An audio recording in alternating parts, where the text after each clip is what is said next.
రైతే రాజు అంటారు కదండి. అదేమి కాదు, వర్షం వస్తే ప్రాణాలు అరిచేతులు పెట్టుకొని పంటలు పండిస్తున్నారండి. వర్షాలు వచ్చి పత్తి చీలిపోయాయి. ఇప్పుడు పొలాలు కూడా మబ్బులు చేస్తుంటాయి. కోసి ఇలా 100 క్వింటాలు ఇక్కడ పోసుకొని 100 ఎకరాలు పంట ఉందండి. అరిచేతులు పెట్టుకొని బ్రతుకుతున్నారు రైతులు. అమ్మో, ఇవి తిరగేయడం, శాతానికి రావడం చాలా కష్టంగా ఉందండి. పంట పండిస్తే రైతే రాజు అంటారు కదా. ఎప్పటికీ రైతు రాజు కాడు, కాకపోతే అలా పేరు పెడతారు. కానీ రైతు బికారు అవుతున్నాడు, పురుగు మందులు పాలవుతున్నాడు. చూడండి ఎన్ని 100 క్వింటాల పంటలు ఉన్నాయో ఇక్కడ. చూస్తుంది ముచ్చెర్ల రైతు వేదిక అంటారు. ఇక్కడే రైతులంతా ఒడ్లుతో పోసుకొని చాలా సాగు చేసి ఉన్నాయండి పొలాలు.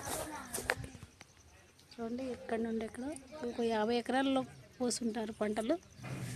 వర్షాలు వస్తాయని ప్రాణాలు అరిచేతులు పెట్టుకున్నారు ఫ్రెండ్. రైతు అంటే ఇలా ఉంటుంది, కష్టం.